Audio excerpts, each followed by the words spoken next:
Hello viewers, చిటికలో చిక్కని చారు కోసం మా అత్తగారి చారు పొడి తయారీ మీకోసం.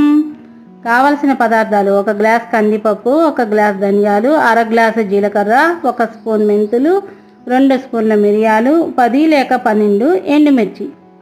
అన్నింటినీ విడివిడిగా సన్నని మంట మీద ఒక బాండీలో వేసి దోరగా వేయించుకోవాలి. పొలమారితే నీ మనసుకి అది నా పొరపాటే, నీ పేరే పలకడమే పెదవుల కలవాటే, వెన్నెలలా ఉంటుందే నీ పక్కన చోటే.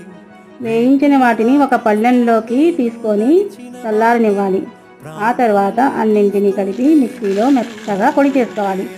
ఆ పొడి తీసుకొని గాలి చొరబడిని సీసాలో నిల్వ చేసుకుంటే ఎంతో రుచికరమైన చారుపొడి సిద్ధం. మీ తెలుగింటి ఆడపడుచు మరిన్ని ముచ్చట్లతో మరో వీడియోలో.